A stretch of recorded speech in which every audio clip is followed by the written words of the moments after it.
ونستعينه ونستغفره ونعوذ بالله من شرور أنفسنا ومن سيئات أعمالنا من يهده الله فلا مضل له ومن يضلل فلا هادي له أشهد أن لا إله إلا الله وأشهد أن محمدا عبده ورسوله لا نبي بعده اللهم صل وسلم على محمد وعلى آله وصحبه أجمعين وقال الله تعالى في القرآن الكريم أعوذ بالله من الشيطان الرجيم يا أيها الذين آمنوا اتقوا الله حق تقاته ولا تموتن إلا وأنتم مسلمون بالله. السلام عليكم ورحمة الله وبركاته. Alhamdulillah, kita bersyukur di hari kedua awal bulan ini titik asap mulai berkurang, meskipun ISPA sudah lebih dari 1,5 juta ya. Yang kita khawatirkan anak-anak yang lahir 15 tahun ke depan yang tahun ini berisiko kena kanker kulit dan idiot. Karena kemarin sudah ditemukan di sampel darah dikirim dari Amerika, ketika ibu hamil kena asap berbulan-bulan itu, anaknya banyak korban di Kalimantan kena idiot, keterbelakangan mental. Yang ironis lagi, korban itu dari provinsi-provinsi mayoritas Islam: Sumbar, Riau, Jambi, Sumsel, Kalsel, Kalteng, Kalbar. 6 provinsi. Ini yang mengerikan ke depan. Yang kedua, saya prihatin ya, tempat kita sangat sempit ya. Dan hari ini memang sangat banyak, sampai antri di sana belum sholat. Sementara menara Pertamina pembangunannya ditunda. Kalau saya sih menguntungkan juga, tidak terlalu jauh saya ke Kuningan gitu. Terima kasih yang masjidnya kan akhirnya tidak jadi dibangun karena belum ditunda. Kita doakan mudah-mudahan bisa secepatnya kembali di revise. Yang ketiga, musim panas Jakarta semakin luar biasa. Terakhir kemarin Pak saya lewat di monitor pancorannya itu jam 1:05. Panas kita suhu sudah 39 derajat. Seminggu yang lalu 41. Saya nggak tahu monitornya benar atau tidak, tapi panasnya subhanallah.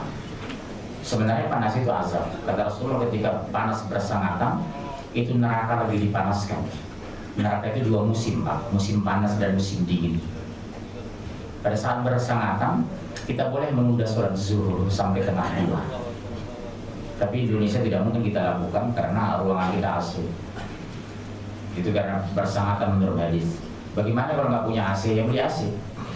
Gampang aja, aja gampang kok. Nggak ada uang yang utang. Panjang untuk kebaikan. Ya, sering saya katakan semakin bagus fasilitas kita, semakin dekat kepada Allah. Wah, gampang lagi ya. Yang ketiga, ada penjelasan di kitab kalau putus selesai jamaah pertama, sholat berjamaah, sebenarnya tidak ada lagi jamaah. Yang ada itu jamaah bersambung. Tidak ada jamaah sekian kali dalam satu masjid di waktu sholat yang sama. Makanya pernah Rasulullah Sallallahu Alaihi Wasallam ketika sholat begini, tolong berdiri mas, paling muda saya lihat. Umur berapa sekarang? 17 plus. Ya, 17 plus. Jadi Rasulullah mau sholat karena sudah bubar orang. Ada yang mengikut Pak di samping Rasulullah. Rasulullah melarang. Yang dibenarkan itu rakaat terakhir, saya rakaat keempat, nyambung beliau sebelah saya. Udah, saya selesai tahiyat akhir, selesai, dia berfungsi sebagai imam, yang lain ikut jamaah. Putus, ada lagi rakaat terakhir, nyambung. Jadi jamaah terus bersambung. Jadi sebenarnya kalau udah putus satu sholat selesai, jamaah itu tidak ada lagi. Jadi harus bersambung. Dia jadi imam, udah selesai. Bapak nyambung lagi, pas terakhir, rakaat terakhir bapak naik. Sedia pun selesai. Bapak jadi imam berikutnya, nyambung ke belakang. Tuh sampai selesai, gak apa-apa sampai jam 2. Tapi tidak putus dari imam pertama. Itulah yang diajarkan Rasulullah. Di Indonesia tidak gitu. Selesai. Lebih konyol lagi. Tidak dibenarkan dua jamaah di waktu yang sama. Satu periode dua presiden. Ini nggak boleh sebenarnya. Satu negara dua presiden, dua jamaah di satu masjid, waktu yang bersamaan nggak boleh, itu fatal sebenarnya. Bagaimana kita menyikapi ini nanti?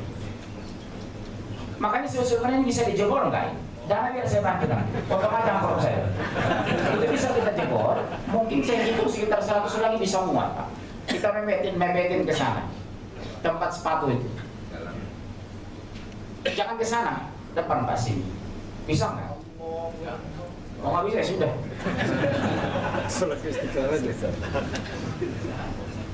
Yang batal ini sebenarnya dua jamaah sekaligus dalam waktu bersamaan. Itu nggak boleh sama sekali. Mutlak itu nggak boleh. Sama dengan dua bupati satu kabupaten. Saya harus tegasin ya Pak, karena ini fikih. Kalau yang pertama tadi masih beda pendapat ulama, masih boleh kan. Tapi kalau yang dua jamaah satu itu, yang kedua, jangan biasakan menunggu kalau orang lagi sholat. Contoh, Mas berdiri lagi. Itu aja nggak mau, Rasul berjuang loh. Mas, contoh. Maaf, Bapak bergeser. Teh akhir, tutup. Teh akhir dulu. Posisi teh akhir. Udah, saya pastikan belum mau selesai. Nggak usah ditunggu, Pak. Langsung duduk. Ikut aja, Allahu Akbar. Baru nanti belakang dia jadi imam. Ini enggak, kalau ditunggu selesai. Kayak di terminal dia berdiri. Udah jangan lihat saya, orang sholat kok kenapa lihat saya. Ngetem dia Pak, nunggu dia gini. Saya bilang ada dalilnya, ikut aja. Meskipun cuma 1 detik, hitungnya sama dengan 20 derajat pahala. Sampai kata Rasulullah dalam sebuah hadis sahih, ketika kamu berniat sholat waktu, sholat fardu di masjid, tapi ketika kamu sampai di masjid, kamu tidak temukan lagi jamaah sudah kibar, pahalanya sama dengan sholat jamaah. Makanya pun meskipun terlambat jam 2 sholat zuhur ke masjid, jam 2 udah mau sholat, ke masjid aja. Niat berjamaah, sampai sana orang udah bubar, gak usah malu. Pahala sama 27 derajat. Benar apa? Karena orang cenderung nggak usah ke masjid lagi Pak, orang sudah mau selesai. Jangankan mau selesai, saya bilang 1 jam kemudian pun kalau memang sangat terpaksa tidak ada waktu kita mengejar ke masjid, datang aja ke masjid. Pahala sama dengan sholat jamaah. Ini nggak Pak? Akhir orang tungguin selesai ini. Cerita lagi ngobrol dia. Kemana orang sholat aja. Ini harus saya kritisi, iya Pak. Maka Indonesia susah diberkahi. Ritual sholat saja pun tidak becus. Kedua, saya jujur Pak, bukan memuji Pertamina ya. Dari semua BUMN yang saya masuki, yang paling makmur masjidnya sepanjang tahun cuma Pertamina loh di Jakarta. Sholatnya yang rapat itu cuma Pertamina. Tanpa disuruh rapat dan luruskan. Saya lihat kaki udah bagus. Atau karena pengaruh gaji barangkali. Lebih nyaman ya. Jadi pulang itu gak gelisah. Ini di kantor barangkali. Iya benar, Pak, saya jujur. Karena saya masuk di BUMN, hampir semua di Jakarta BUMN saya masuk. Masih sering saya marah itu habis sholat. Kenapa? Lurus dan rapatkan sholat. Begini dia. Berdiri lagi Mas. Nasibnya lah di depan. Gini ya rapat ya Pak. Rakaat kedua kembali ya. Kita cari begini, kadang-kadang pusing saya. Ini saya sholat cari doa Allah tuh cari kaki orang gitu. Orang gini melulu. Ini harus ya, rapat dan lurus. Jadi rakaat pertama sampai terakhir tetap begini. Makanya jangan ngangkang, jangan kecil. Ukurannya itu ini Pak. Baru. Jadi bisa kena kaki nah. Makanya hindari sholat itu pakai cincin batu aki yang terlalu banyak, mempengaruhi orang. Saya kalau udah ada orang pakai batu aki Pak, saya menghindar dekat dia. Karena terbayang, ini batu aki dari mana gitu. Di sininya sampai berat syahadat gitu. Iya benar Pak, saya terganggu. Ya Allah, udah susah banget. Ini yang harus saya pastikan gitu. Ya, orang Pak Medan. Medan memang. Bukan Pak. Wajahnya aja yang wajah Medan. Bukan rantau. Dari mana Mas? Bogor Pak. Wajah kayak orang Medan ya. Malah saya wajah kayak orang Bogor. Bapak sekalian, ada pertanyaan tentang ini. Silakan bertanya. Ini Mas pernah dengan saya beliau ke Surabaya, kemana ke Riau. Pada ada pertanyaan. Kok jarang kelihatan sekarang? Atau di belakang? belakang. Oh di belakang, kok tumben sekarang ke depan ini? Karena bapak itu lama. Iya, beliau berapa kali dengan saya, 2 kali ya ke daerah ya. Oke baik, Pak, ada pertanyaan tentang ini, silakan Mas. Tadi apa kalau misalkan bergabung apakah perlu mencolek atau Nggak perlu, orang kaget dan dicolek-colek, langsung aja gini. Berdiri Mas. Beliau imam ya, ya. Kalau 2 jamaah langsung sejajar. Sejajar. Ada mengikut, saya mundur. Maaf, geser tolong Pak. Bapak jangan nyender dulu ya. Saya mundur. Yang repotnya Pak, jamaah belum. Saya masuk, dia masuk samping saya. Roda 3 nggak boleh sejajar. Apa yang maju? Maaf, geser Pak. Sejajar betul gini Pak? Iya. Bukannya di belakang. Bukan Enggak, satu. sejajar. Nanti nggak tahu orang mana imam nih. Makanya pakai ilmu. Imam pasti sebelah kiri. Iya. Pasti saya ajak makmumnya. 1, 2, mati ya. Ustaz, mati. Cek, iya, pasti dia imam. Kenapa nggak tahu? Karena nggak punya ilmu. Benar Pak. Pasti saya sebelah kanan makmum. Begitu masuk, Bapak maaf, ini buang dulu Pak, buang. Bapak begini, masuk. Tarik aja, tarik. Apa yang dilakukan beliau? Makmum aja di sini, supaya saya maju. Udah ya, Bapak masuk, Bapak masuk aja. Sama-sama pulang ini jamaah. Saya maju, tak, sat, tak. Posisi di tengah. Bukan suka. Yang repot Mas, ini harus saya tegasin. Ya maaf bagi saya. Sudah saya kusubannya ini. Yang repot, posisi imam saya ambil di depan tembok. Jamaah duduk, tembok di depan. Saya maju gak di depan, mereka nggak mundur. Bagaimana saya menyikapi ini? Harus saya bilang begini. Ya kalau dia cerdas, kalau nggak ngapain loh. Bisa kita kode. Waktu Rasulullah sholat tengah malam Pak. Allahu Akbar. Jamaah ikut di belakang, tapi di belakang ditari Rasulullah sedang sholat. Allahu Akbar. Langsung ditarik. Bapak ini kita tafsir. Ditarik ulang Pak, biar saya tarik-tarik Pak. Sudah? Allahu Akbar. Ikut di belakang 1 orang, ditarik. Allahu Akbar. Disitulah contohnya kalau 2 sejajar. Ini saya lakukan Pak di Tanah Abang. Sudah saya tarik begini sholat. Ya. Rokaat kedua hilang jamaah. Iya, saya lihat loh, kok lari?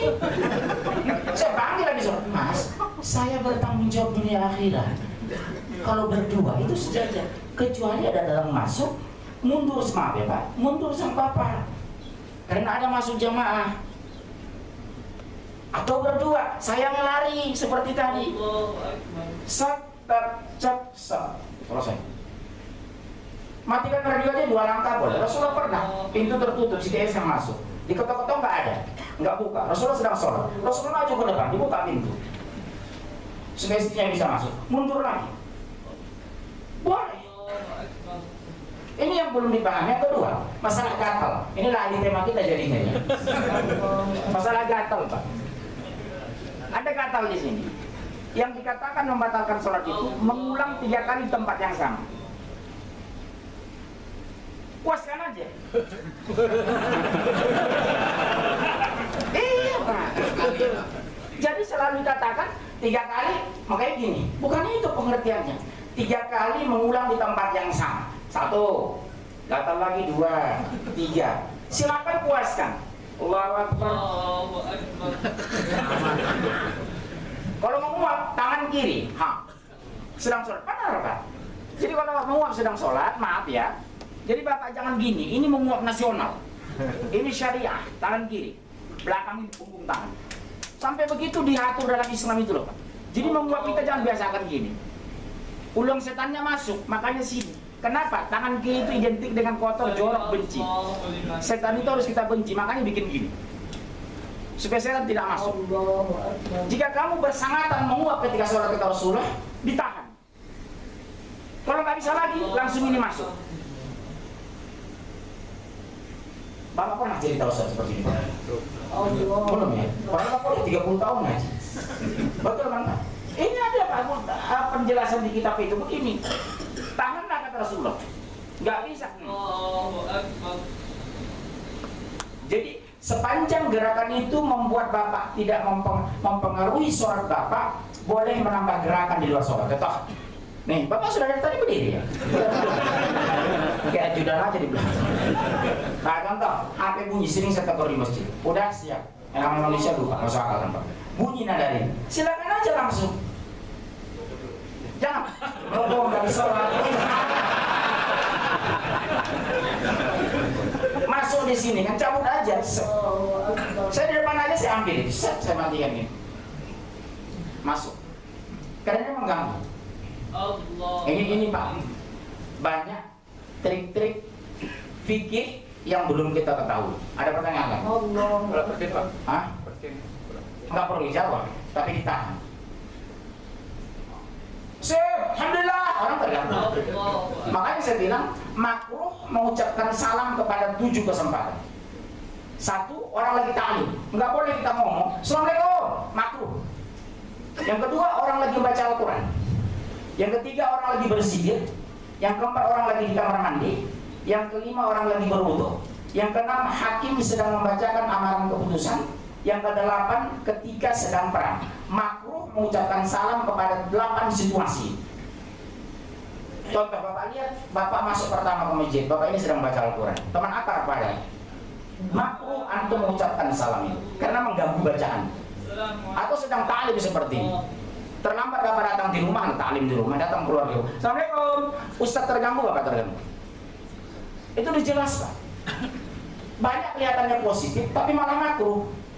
Definisi makruh apa Mas?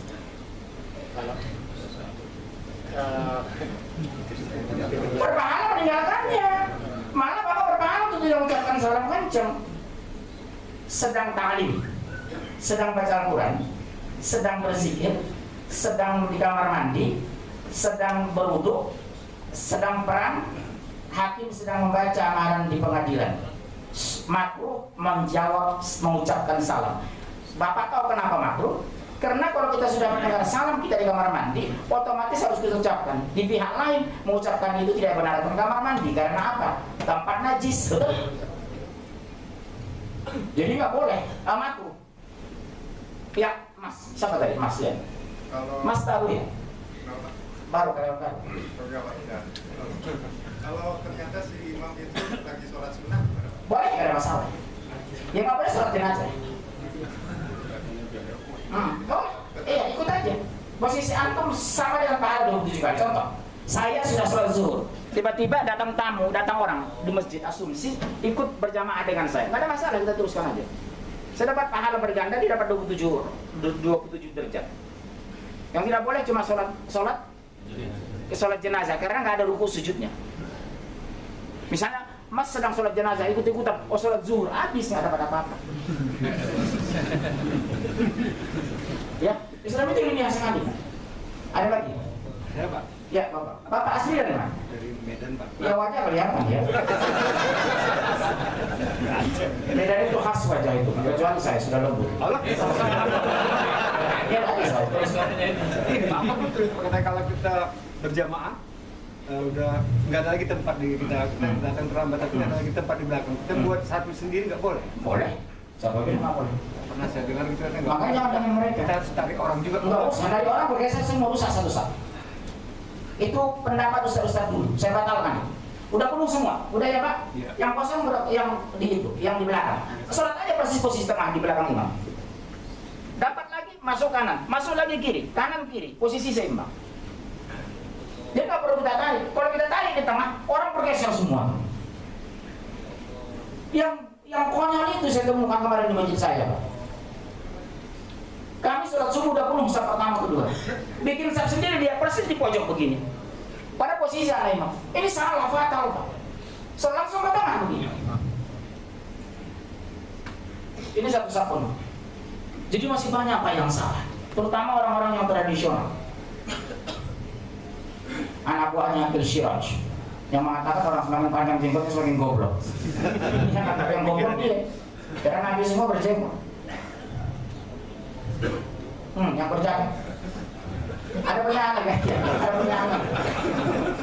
Bapak ada pertanyaan lagi? kedua, masalah takbir. Ini saya kritisi Ustaz. Mumpung kita bahas sebentar ya.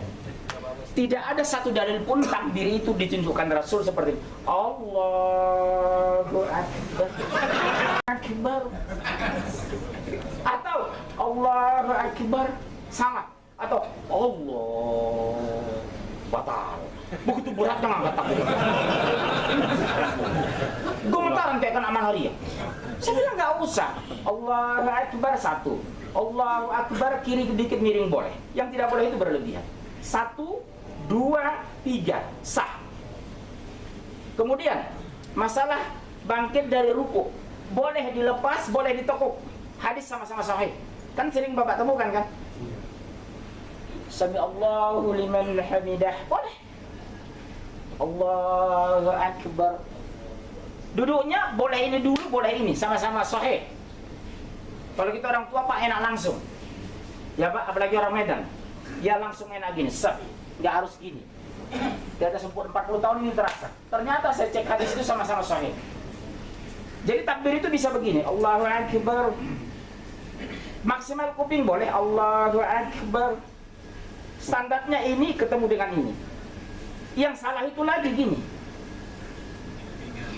Yang salah lagi Syiah. Utsman Syihab, Quraisy Syihab, Allahu Akbar katanya. Dikira orang di belakang ngajari sholat, santai dia. Bismillahirrahmanirrahim. Baru sih Allahu Akbar. Karena lepas. Iya Pak, Utsman Syihab, Quraisy Syihab begitu Pak. Kalau di komunitas Syiah. Tapi begitu dia imam kita enggak, dia pakai begini, takiyah berdusta dia. Begitu masuk komunitas mereka, Allahu Akbar. Keluarkan batu, letakkan di tempat sujud. Batu Karbala. Syirik. Itulah Syiah itu. Di sebelah saya padahal saya di komplek, saya pergok itu orang Syiah. Begitu masuk, batunya nggak ada, stok habis barangkali. Dia bikin batu dari bentuk apa Pak? Dibuat-bulatan apa? Tisu. Dimasukkan ke kantong. Begitu Allahu Akbar letakkan di sini. Apa bedanya Pak? Enggak, dari sana nggak kelihatan ya. Mereka bantu bangun dari takbir seperti ini. Allahu Akbar. Tidak ada takbir di bawah itu, pakai tangan. Syiah itu seperti itu loh. Lihat Utsman Syihab itu. Bangkut aja Allahu Akbar. Enggak ada Pak. Ini harus waspadai Pak. Sholat saja banyak salah. Ya. Oke, yang kedua Pak. Tomakninah bagian dari rukun sholat loh Pak. Bangkit dari sujud nggak langsung berdiri. Allahu Akbar. Baru berdiri. Jadi Bapak langsung jangan ngangkat. Allahu Akbar. Itu berisiko sekali karena rukun sholat. Saya khawatir sholat tertolak karena rukun. Banyak saya lihat, maaf ya Pak jangan tersinggung, orang tua saya pergoki bangkit dari sujud langsung berdiri padahal harus tomanina. Seperti kasus di Kediri Pak. Bapak lihat di internet ini sampai ditegur Kiai NU. Maaf Pak yang dari NU ya Pak. Kiai NU sekarang udah bagus-bagus sebagian, moderat sudah. Apa dia bilang? Contoh itu imamnya orang-orang Muhammadiyah, orang Persis, orang Salafi katanya. Sholat itu sangat nikmat, bisa dinikmati oleh tumakninah. 13 rakaat, 13 apa? Rakaat saja pun sholatnya orang Muhammadiyah itu 2 jam. NU di Kediri Pak, 23 7 menit. Ini kasus Bapak lihat di internet itu. Allahu Akbar, rakaat kedua, semua rakaat tarawihnya. Bismillahirrahmanirrahim. Nun, Allahu Akbar. Qaf, Allahu Akbar. Kedua, tidak pernah dalam sejarah saya pergoki di hadis Rasul membaca Fatihah satu nafas. Coba tarawih di kampung-kampung, terutama Jawa Timur. Jangan tersinggung Bapak ya. Bapak Jawa Timur ya. Betul kan Pak? Bapak yang waktu kecil dulu kan. Tarawih itu Fatihah satu nafas. Apalagi beliau di Bogor. Bapak contoh. Sebentar, saya tarik nafas dulu ya. Bismillahirrahmanirrahim. Alhamdulillahi rabbil alamin arrahmanir rahim maliki yaumiddin iyyaka na'budu wa iyyaka nasta'in ihdinas siratal mustaqim siratal ladzina an'amta 'alaihim ghairil maghdubi 'alaihim waladdallin. Amin. Saya pernah Pak kejadian di Taman Mini. Kita mengumpulkan pengurus OSIS seluruhnya. Tiba-tiba Pak, imamnya baru selesai LC dari Madinah. Dia hantam ayat panjang karena hafalan panjang. Baru berapa rakaat apa kata mereka? Amin. Jawab anak-anak bilang, ampun, bubar. Bukan ini kejadian Pak. Jadi imam itu harus cerdas. Anak Rasulullah kalau mendengar anak-anak menangis ketika ada salat jamaah, ayat diperpendek. Bukan ibunya yang dimarahi, bukan anak yang dibentak. Kalau kita di masjid enggak, kenapa berisik? Anak tidak boleh dibentak di masjid. Nanti masuk memori, masjid menakutkan. Imam sangar. Jadi kalau pujuk aja Pak, kalau saya imam di masjid banyak anak, nak tolong ya nak, kalau memang tidak sholat karena kalian masih kecil-kecil boleh duduk aja di depan, tapi jangan berisik ya nak. Ini orang tua, kita mau sholat dulu. Dibujuk mereka, bukan dibentak. Berisiko jangka panjang membentak anak di masjid. Karena jadi memori, masjid menakutkan. Saya paling marah kepada pengurus masjid membentak anak-anak. Alasannya berisik. Saya bilang jangan anak-anak, orang tuanya berisik. Apalagi anak-anak. Iya Bapak, dari PDIP, ada pertanyaan. Ada lagi yang lain? Ada lagi ya, silakan berdiri. Goyang ini hadisnya sahih. Bisa pada saat asyhadu an la ilaha illallah asyhadu anna muhammadar rasul, bisa dari awal. Contoh yang mana Pak? Begitu masuk Allahumma shalli ala Muhammad wa ala Muhammad kama shallaita ala Ibrahim wa ala Ibrahim wa barik ala Muhammad wa ala ali Muhammad kama barakta ala Ibrahim wa ala Ibrahim fil alamin innaka Hamidum Majid. Goyangan telunjuk itu membuat setan lari terbirit-birit. Sah, hadis sah. Tapi jangan berlebihan karena saya temukan orang sampai ngorek begini. Iya, ini tidak, ini berlebihan. Benar Pak, betul ya Pak ya? Berlebihan kayaknya seperti ini. Ini mengganggu. Jadi yang goyang itu boleh dari atas angkat sampai selesai juga boleh. Hadisnya sahih. Oke? Udah ada pertanyaan lagi? Ya. Mana? Tahiyat awal atau akhir? Awal dilipat, terakhir dijatuhkan. Contoh, bisa lihat nggak? Berdiri aja. Nah, tahiyat awal ya didudukin, akhir dilepas. Jadi semua posisi sujud. Ya. Kalau tahiyat awal seperti ini, akhir baru gini. Kecuali sholat sunnah, meskipun 2 rakaat tetap seperti ini, bukan dijatuhkan. Jadi kalau Bapak ba'da zuhur, qabla zuhur, tidak perlu dijatuhkan, cukup begini, didudukin. Tahiyat akhir 4 rakaat zuhur, asar, isya baru dijatuhkan, maghrib seperti ini.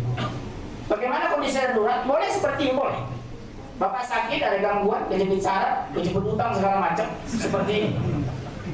Bisa, karena kondisional. Fattaqullaha mastata'tum. Kata Allah dalam Al-Qur'an surah 64, beribadah kamu sesuai dengan kemampuan kamu. Ada lagi? Tidak. Mas dulu ya Pak, sebentar. Berdiri Mas, ada pertanyaan? Nggak ada masalah. Fatal orang menjauhkan anak-anak dari sholat. Yang tidak dibenarkan, anak di belakang imam. Jika darurat, nanti menggantikan siapa? Itu betul. Maaf, ini jamaah ya imam? Bapak ya? Bapak berdiri dulu. Biar aja Mas, Mas. Orang minimal 3 di belakang imam. 1, 2, 3 hindari anak-anak. Karena posisi ketika darurat beliau batal, bacaan salah yang membenarkan tidak ada. Seterusnya nggak ada masalah. Banyak Pak masjid tradisional. Oh, anak-anak sampai belakang, mana dalilnya? Ini berisiko ini Pak. Anak itu seolah-olah derajat lebih rendah dari kita. Padahal beliau belum punya dosa. Lebih dulu beliau masuk neraka barangkali dari anak itu. Karena beliau sudah punya dosa, betul ya? Anak-anak itu kan suci sebelum balik. Udah ya? Ada lagi, Bapak? Apanya? Dalam sholat apa ini? Allahu Akbar begitu. Niat sholat nggak perlu. Langsung aja sholat. Karena itu pekerjaan hati bukan mulut. Jadi zuhur ya zuhur, Allahu Akbar, zuhur barokah. Ya, nggak perlu mengucapkan usolli fa'uzzur ya arba'atul qat nadallahi ta'ala. Ya udah, niat kita zuhur ya sudah, itulah niat dalam hati. Masuk zuhur ya sudah sholat zuhur, Allahu Akbar. Nggak perlu pakai usolli, nggak apa. Yang langsung akad yang disuruh itu apa? Menikahkan, itu betul Pak, harus ada akad. Aku nikahkan, kemudian harus didengar orang. Sama dengan meruqyah, itu suara harus kencang memang. Jadi kalau Bapak diruqyah orang mengatasnamakan ruqyah syar'iyah, tapi bacaan tidak kedengaran, mulutnya berkumar kamit, kemudian dengan wanita dia tidak pakai sarung tangan, itu bukan syar'i. Maaf mas ini ya, misalnya saya rukyah, dulu aja, jangan berdiri. Bismillahirrahmanirrahim. Allahu la ilaha illa huwal hayyul qayyum la ta'khudhuhu sinatun wa la nawm lahu ma fis samawati wa ma fil ard man dhal ladzi yashfa'u 'indahu illa bi idhnihi ya'lamu ma bayna aydihim wa ma khalfahum wa la yuhituna bi shay'in min 'ilmihi illa bima sha'a wasi'a kursiyyuhu as-samawati wal ard wa la ya'uduhu hifdhuhuma wa huwal 'aliyyul 'azim. Panas enggak? Kalau panas berarti ada jinnya. Benar, Pak, ini kejadian di Jakarta Selatan di Kemang itu. Seorang anak-anak sering melihat kakeknya muncul yang sudah meninggal. Mama, kakek, sudah sering deh. Saya pegang begini, dia melihat aja saya lihat saya lihat dari matanya. Oh nggak ada, udah keluar jin. Tiba-tiba di sebelah saya, ibu menggelepar-gelepar. Panas. Ibu masih kulit rukyah, mau? Begitu saya rukyah, menggelepar-gelepar. Rupanya jin pindah sama beliau. Makanya tidak dibenar rukyah massal. Ada mutasi jin berpindah. Jadi rukyah yang benar itu Pak, 50 orang masukkan ke ruangan 1 orang, selesai satu, keluarkan. Jadi dalam Islam itu tidak dianjurkan rukyah massal. Karena berisiko, jin itu berpindah, keluar dari beliau, pindah ke Bapak. Nggak ada diselesaikan nanti 1 hari ini. Kenapa gampang Pak orang masuk jin ini? 1, zikir lepas.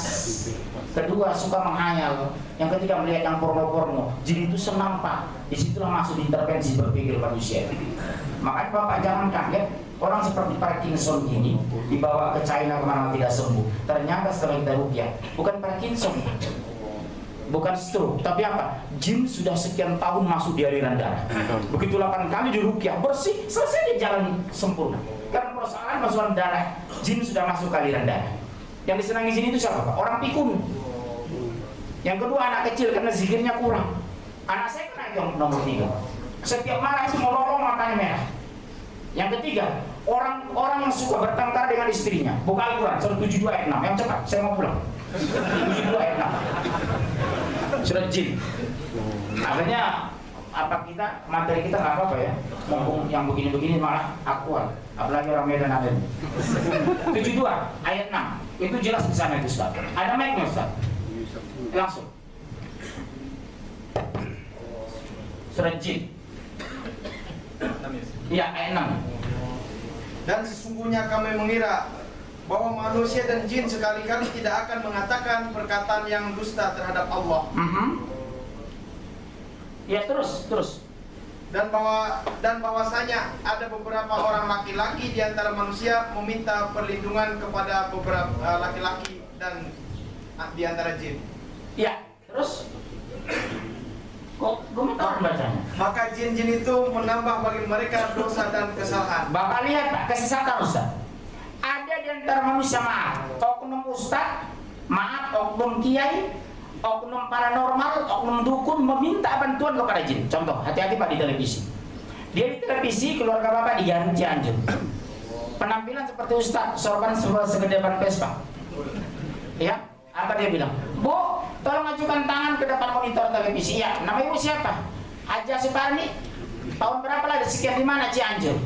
Udah, hitungan detik dia tahu di sini ada penjualan telur bunga. Ibu tahu nggak informasi dari siapa? Jin. Langsung datang kekaguman kepada oknum ustadz ini. Sebenarnya saya tidak sebut ustadz ini ya, kahin bahasa Arabnya. Apa artinya Pak kahin? Dukun. Seperti kasus yang di penjara itu. Korban melapor sama saya Pak. Bapaknya kena jantung parah, bocor jantung. Begitu masuk ke ruangan ketemu dengan guntur bumi, ya, langsung diminta berapa Pak? 40 juta. Digiring ke tempat ruang gelap, dimasukkan ke lampu dimatikan. Anak kandungnya ini saksi melapor sama saya. Begitu nyalakan lampu, dipanggil anaknya. Kamu lihat, ini kena guna-guna. Lihat di kepala, maaf ya Mas. Di kepala bapakku udah penuh guna-guna. Rupanya waktu lampu dimatikan udah diletakkan di kepala. Terus ini harus segera diatasi, berbahaya. Sudah nyerap ini apanya ilmunya ini. Terus gimana? Berapa kamu bawa uang? Cuma 5 juta Ustaz. Sudah, masukkan ke kotak, tinggalkan bapakmu, sekarang kurang ambil 35 juta. Kalau enggak saya nggak tangan. Ustaz mohon maaf saya nggak punya uang. Kalau nggak usah aku serangan. Akhirnya Bapak disuruh pulang aja diobati, uang sudah jatuh 5 juta. Itu kasus loh Guntur Bumi. Di Pondok Indah sudah saya angkat sebelum masuk penjara, sudah saya angkat. Waspadai dia ini dukun. Tapi orang tidak suka sama saya, terlalu jujur. Benar Pak. Makanya hati-hati Bapak, jangan bersamakan agama, bawa Al-Quran, meskipun pakai gamis, serban segede ban Vespa. Bisa penipu besar. Itulah Pak kalau akidah tidak kuat. Makanya di Al-Quran diklarifikasi oleh Allah. Ada sekelompok laki-laki minta pertolongan kepada jin dan kembali menyesatkan manusia. Ingat Pak, yang saya ceritakan kisah oknum kiai di Cirebon dengan Surabaya. Bapak masih enggak?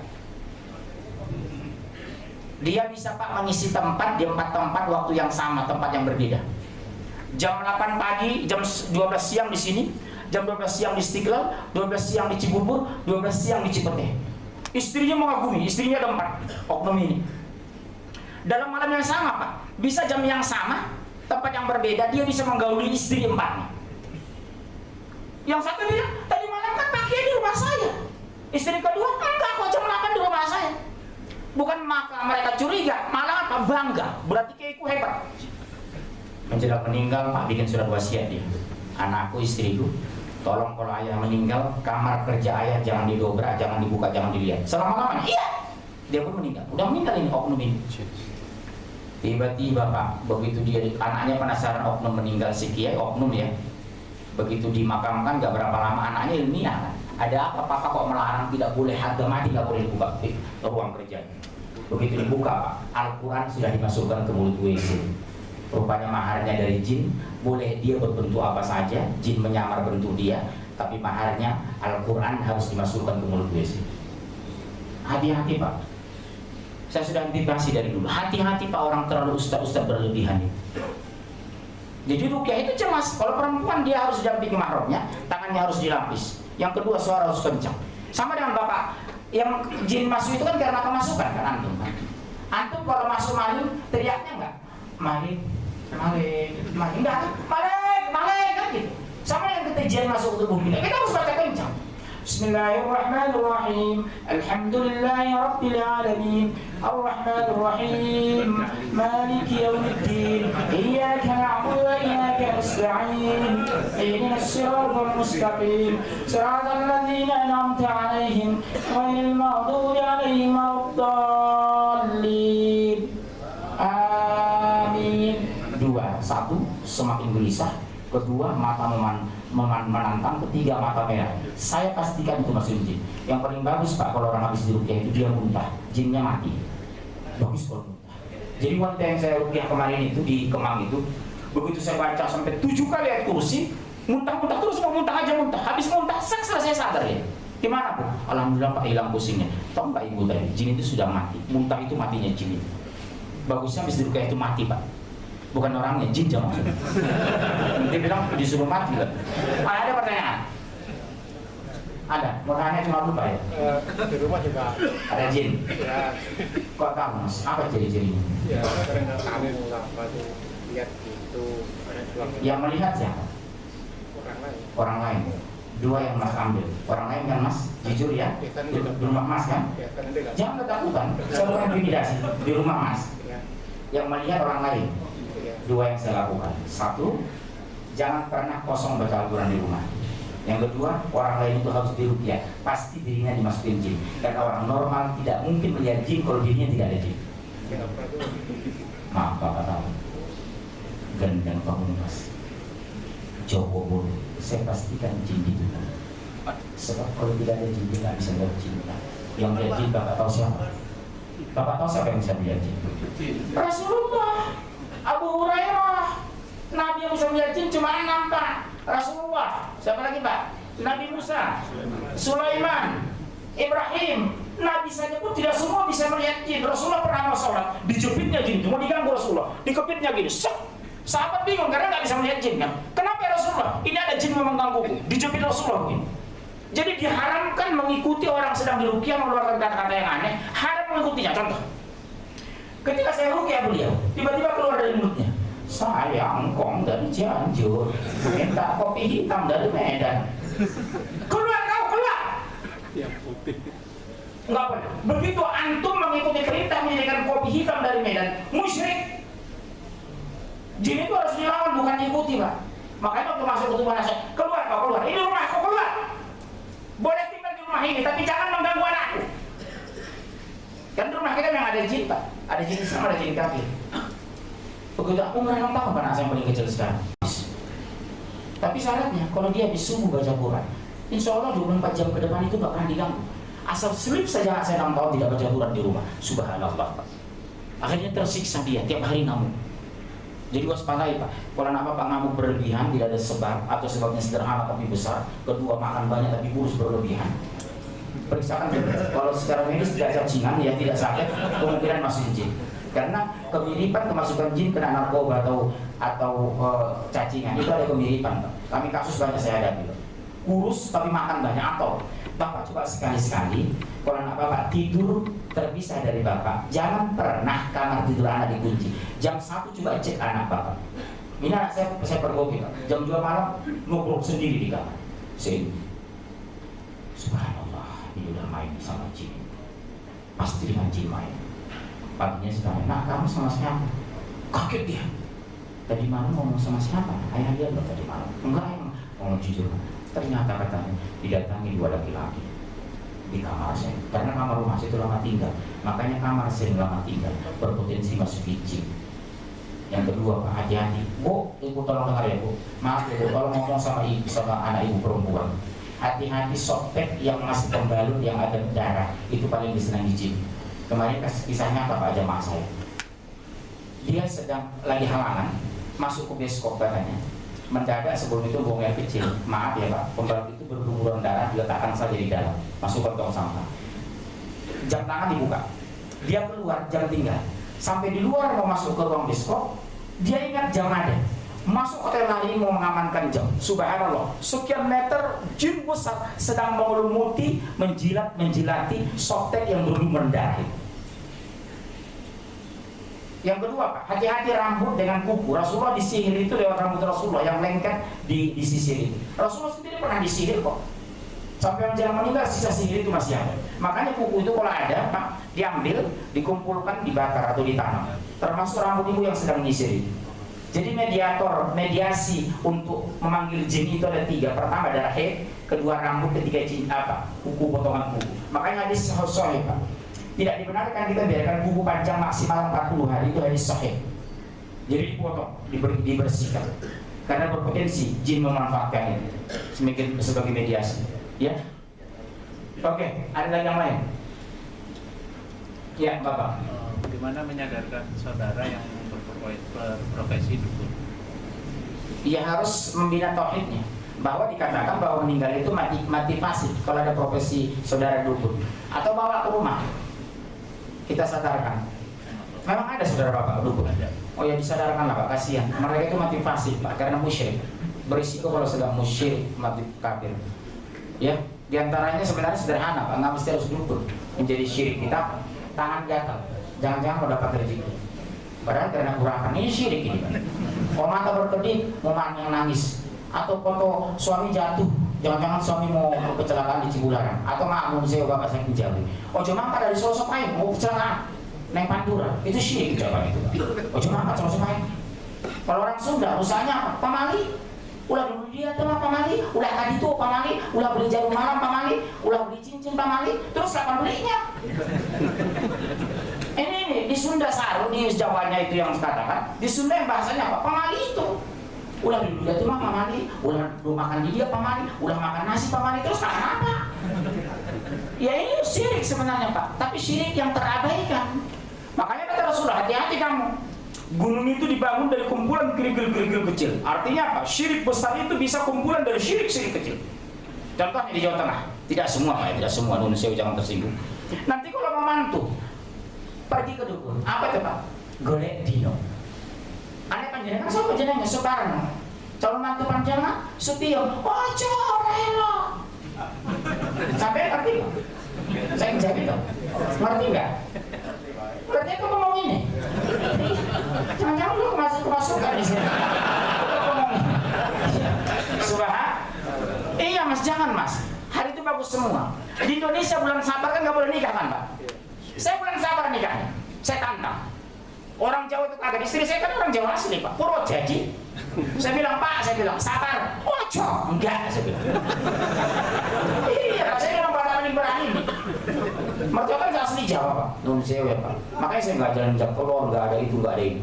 Akhirnya apa kata mertua saya? Lah wes lah, manut ke rumah saya ya monggo, alhamdulillah. Bayangkan mau nikah saja pun udah sombong. Sombongnya udah berani menantang mertua. Saya loh orang saya. Orang kan manut sama mertua. Kalau saya Pak nun sewe jangannya Pak, nggak usah ini, nggak usah guys. Ya wes lah, terserah mas saya. Alhamdulillah bisa berubah, Pak. Saya kan mau pulang keluar dari rumah sakit hari Sabtu. Ditelepon sama ibu mertua. Oh cuma tuh, ini Sabtu baik. Oh cuma tuh, Bu, nun sewe Bu. Hari itu kabeh hati di meja kabeh hati. Jadi beliau yang bingung dari Jawa Barat. Jadi jangan. Jadi sabar mau apapun, silakan nikah. Ya betul Pak, kalau itu di Medan. Enggak ada gitu. Ada juga. Medan justru sabar nggak boleh kan Pak? Nggak boleh ya. Berarti Bapak menyimpang juga ya. Muharram. Kalau di Jawa Muharram sabar Pak sama. Saya tantang itu, tahu nggak kenapa nggak boleh? Di Arab itu dikondisikan bulan Muharram sabar ya. Kenapa? Karena badai pasir tinggi, kalau bikin pesta orang ada datang. Itu Pak ceritanya. Masuklah opini ke orang Islam di Indonesia, di kita tidak ada pasir, tidak ada badai Pak. Ada asap, iya pintar Bapak ada asap. Makanya jangan nikah ketika September Oktober, hanya asap tamu nggak ada. Dua hari nikah meninggal dia. Ya ini betul Bapak pintar itu ada asap. Tapi orang Riau bukan Jakarta loh. Sebenarnya di Riau itu nggak ada asap Pak, azab. Betul ya? Ada lagi satu lagi. Silakan Pak.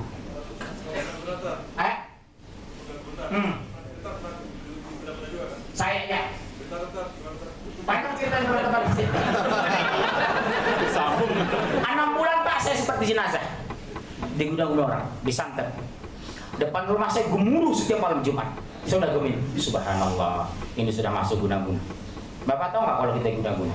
Kata Rasulullah dalam sebuah hadis sahih, baca di rumah Al-Quran surah Al-Baqarah sampai selesai. Tapi harus selesai satu malam Pak. 286 ayat harus selesai.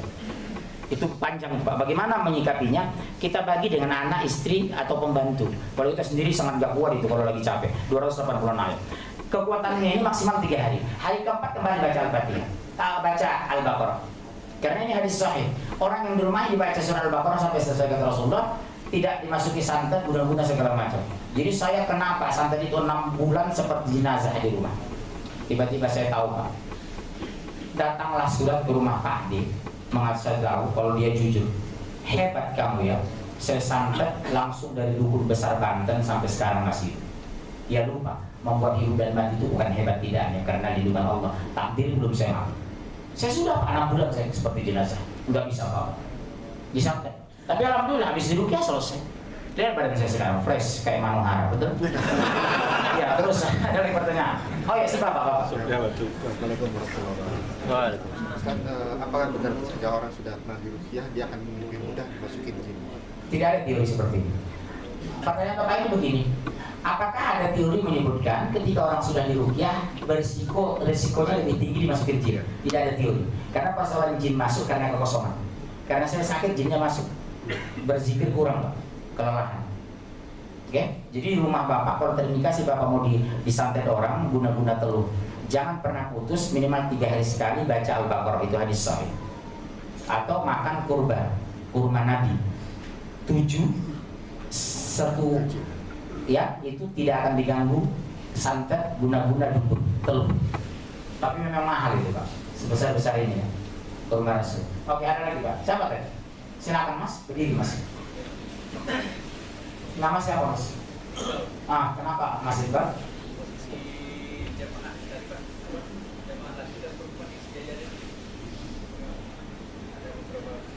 Tidak benar.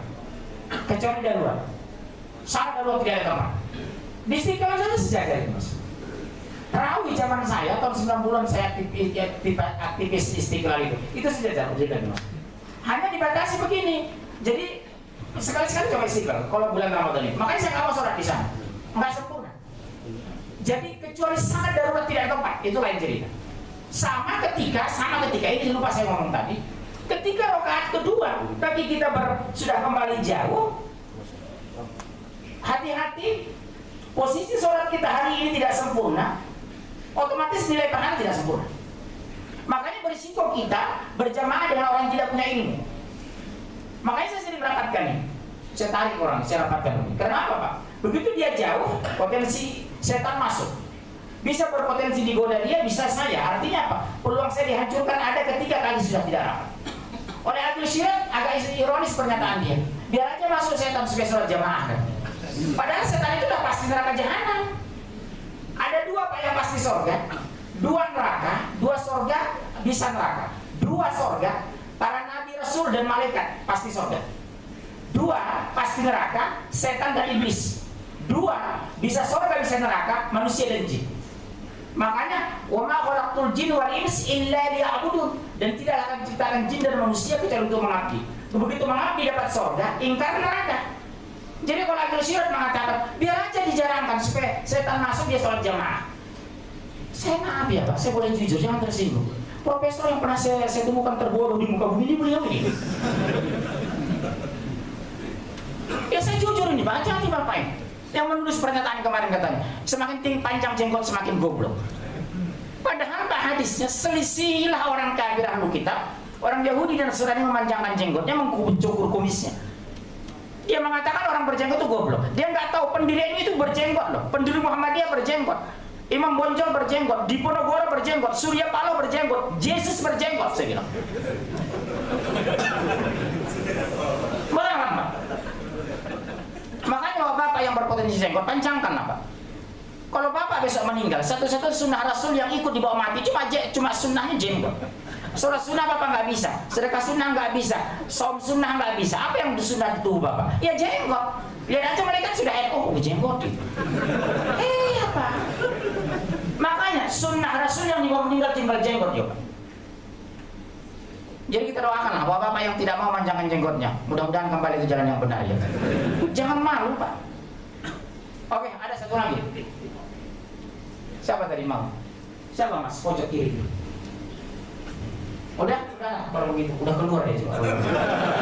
Baik sahabatku, kembali seperti biasa hari Jumat besok insya Allah saya mau berangkat terbang ke Nias karena di sana ada desa yang azannya di kota.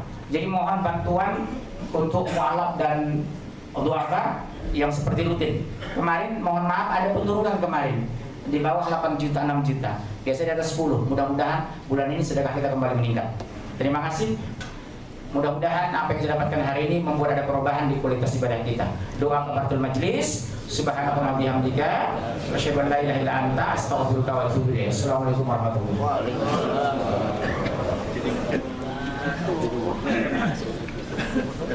Salam dari saya kemarin habis bukan kemarin model.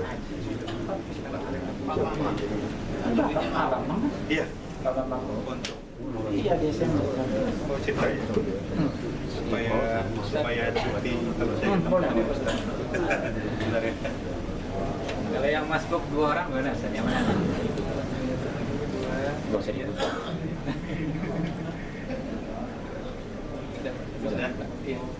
Teman waktu ke Rio ya?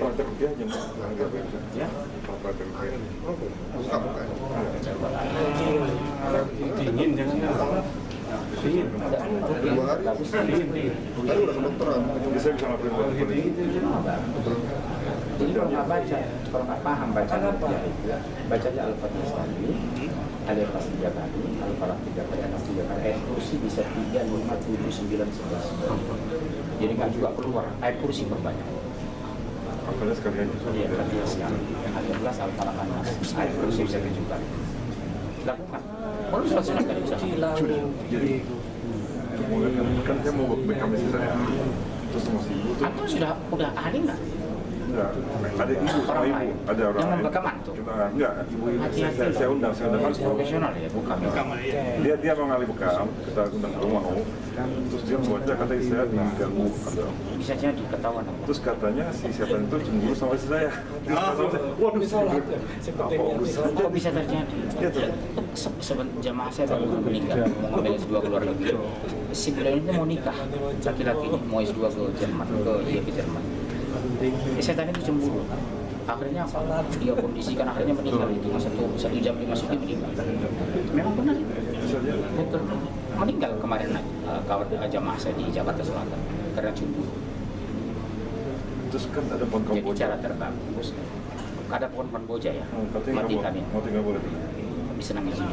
Makanya kamboja itu tanam orang di kuburan. Di rumah nggak boleh tuh. Ya. Taman juga. Kalau bisa jangan. Jadi yang disenangi jin itu pohon bambu, pohon beringin yang rimbun, pinggir laut. Jadi raja jin itu di laut. Kemudian toilet, makanya toilet kalau bisa jangan pernah mati lampu. Jadi itu pertama kotor, kedua gelap. Setan itu paling gelap. Di samping rumah saya ini baru yang ditanamin kamboja nggak bisa menanamin nggak boleh. Kamboja, bambu, beringin. Pohon beringin, pohon yang rindang-rindang itu tempatnya jin. Kamboja juga. Kamboja juga. Iya, di sana senang dia. Tapi kalau kita baca Al-Quran setiap hari sih, insya Allah. Rumah saya itu lintasan jin. Udah malam Jumat, rumah di tangga saya itu jin. Kedengar. Kadang tadi kan jalan tinggi, jalan Iya, tol, jalan iya. Jadi caranya begini, istri antum suruh baca Quran di sofa, antum di kamar, anak nanti di kamar. Jadi gemuruhkan rumah itu dengan Al-Quran. Atau kalau kelelahan, pesan setel kaset murattal. Makanya kalau bisa saya anjurkan, kalau ada kamar tamu kita kosong, kan biasa kamar tamu kosong terus seperti saya kan, sholat sunnah di sana. Suruh istri pada zuhur di musola, begitu pada zuhur sholatnya ke kamar yang kosong. Kamar yang kosong disenang izin. Gitu. Kita mau rupiah di sendiri bisa. Malah bagus. jalan kita sendiri. Iya betul. Karena pada dasarnya semua ayat Quran itu ayat rupiah. Cuma pengkhususan ada. Kalau nggak hafal ayat rupiah itu aja saya bilang Al-Fatihah sekali, Al-Ikhlas 3 kali, Al-Falaq 3 kali, An-Nas 3 kali, ayat kursi bisa 3, bisa 7, bisa 9. Perbanyaknya ayat kursi. Ketika dia keluar, enggak kita kan pas keluar. Itu makanya kalau nggak kuat jangan lakukan. Bisa diterang balik. Bisa diserang itu betul. Makanya saya bilang kalau kita nggak punya kekuatan, zikir kita banyak yang masih pelong ya kosong, sebagusnya jangan. Serahkan ke orang lain.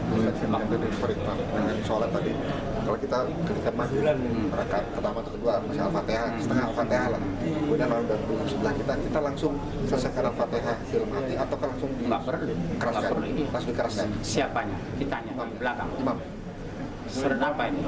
Sholat maghrib dijaharkan. Orang sudah yang maghrib itu kan yang dijaharkan itu rakaat pertama kedua. ya ini rakaat Tapi ketiga kan? bukan rakaat pertama. Ada orang datang jadi mau. Iya harus otomatis. dijaharkan. Karena maghrib bisa subuh harus jahat. Tapi di tengah sholat, di tengah Al-Fatihah, bukan di awal Al-Fatihah di tengah. Bisa dimulai dari awal bu. Kadang-kadang Langsung mau boleh. pas selling Iya karena Langsung iya kan? langsung bisa. Karena maghrib bisa subuh kan dizaharkan. tidak harus diulang lagi. Iya bisa. Tidak harus Bisa langsung. Karena sudah begitu kita tahu masuk apa kan, tag udah langsung teruskan aja bacaan. Karena sedang berjamaah. dikeraskan. Iya, karena 3 kan maghrib bisa subuh. Kalau yang masuk tadi mana? Jadi ada kita terima masuk orang supaya dia merasa ya salahnya tadi. Yang mana di? Yang tertinggal siapa saja yang bisa, yang kanan atau kiri boleh. Misalnya bapak masuk ya, dia tertinggal 2 orang, tinggal 1 rakaat lagi dia, ikut aja langsung sebelah kanan.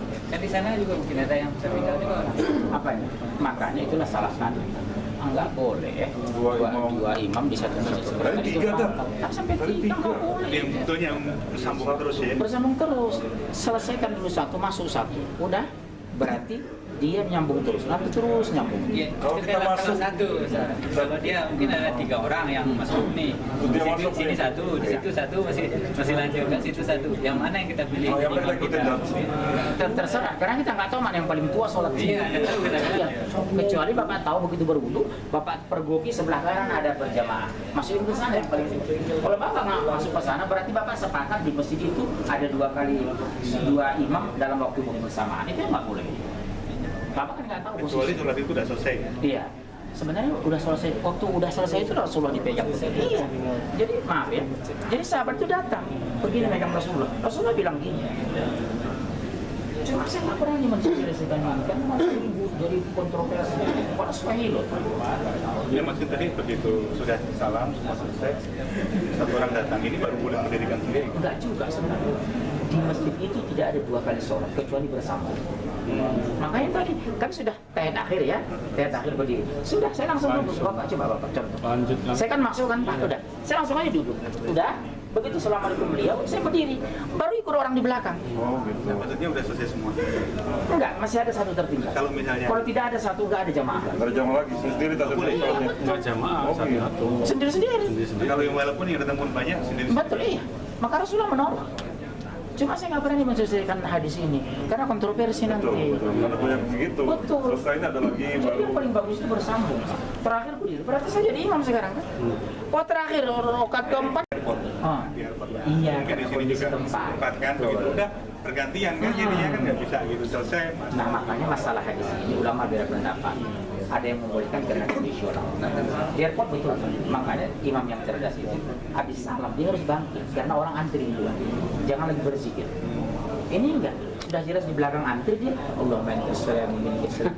Doanya panjangin lagi ya. Dipanjangin. Sementara orang sudah antri, pesawat mau terbang. Akhirnya orang nggak khusus sholat. Itu yang harus kita seperti itu. Yang harusnya Itu sama. gerakan Bandung tuh ada tuh. Hah? Kalau dia mau jamaah, mau nempok itu boleh. Sebenarnya langsung aja. Langsung aja sama. Tempat di bandara, itu kadang orang yang di jamaah kosong. Ada juga yang sendiri.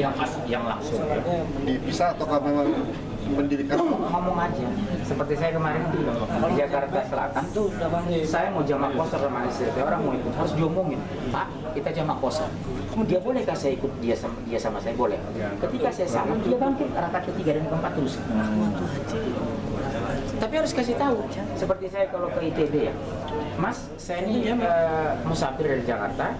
Oke, dua kemungkinan saya kasih. Saya jadi imam Isya, tapi saya 2 rakaat. Nanti Isyanya habis maghrib, saya langsung berdiri ambil Isya 2 rakaat. Anda nggak ikut? Kalau kejadiannya satu pesawat dulu kita datang sebagai mau juga. Boleh aja. Kita nggak tahu kan. Artinya yang tadi misalnya ternyata yang ada yang sedang berjamaah ini ternyata dia lagi jamaah kosor misalnya. Nggak apa-apa. Tapi niat kita biar sholat sunnah. Nggak ada masalah. Sama dengan sholat sunnah. Sholat sunnah saja pun nggak ada zuhur, kita bisa ikut di belakang. soalnya yang Ustaz, jadi kalau ada orang lagi berjamaah, habib kadang-kadang kita datang, kita niatnya jamaah kosong, kita ikut dulu makmumin atau Iya dong, ikutan selesaikan dulu maghrib. Karena jamaah kosor maghrib kan tetap 3. Yang kosor itu kan cuma Isya, yang berbahaya itu zuhur asar. Makanya kita harus ngomong seperti Pak, mohon maaf saya mau jamaah kosor. Kalau Bapak ikut silakan, tapi begitu saya rokat kedua nanti saya salam, Bapak naik lagi kan. Atau alternatif lain, dia jadi imam, berarti zuhur saya 4 rakaat, dia selesai, saya naik 2 rakaat. Karena saya berjamaah harus ikut imam. Saya ulang ya Pak, 2 alternatif. Saya jadi imam, tapi orang yang tidak jamaah kosor, saya salam 2 rakaat selesai karena saya mau asar 2 rakaat.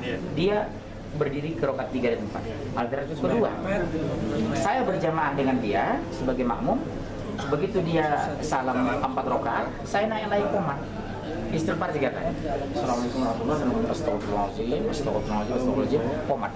Habis komat dia kita sholat ngambil 2 rakaat lagi ke asar, boleh. Jadi saya jadi imam bagi anak dan istri saya. Tapi zuhur apa boleh buat? Saya harus 4 rakaat karena saya harus mengikuti imam. Ya. Ini banyak salah soalnya. Ya, Yang kedua yang fatal begini. Saya kan mertua saya kan Purwodadi ya. ke Semarang tuh. Iya, Semarang Purwodadi ya. Saya 106 km. Kampung saya tuh. Oh iya, di Gubuk, Bapak mana? Ya, jadi Oh, begitu kita sampai, saya tiba di Brebes masuk zuhur. Saya kan jamaah Qur'an sudah selesai. Tiba-tiba di Kendal, saya mau buang air besar. Saya pergoyo orang sholat jamaah. Iya. Saya boleh ikut. Bahkan bagus sholat itu. itu kayak Umar Saya ikut sholat. Bakar ya itu yang pernah. Rasulullah tegur, ikutilah pahala tambahan bagi kamu. Cuma ketika habis saya masuk misalnya pas komat dimulai, karena orang melihat saya pakaian seperti ustadz misalnya, pasti akan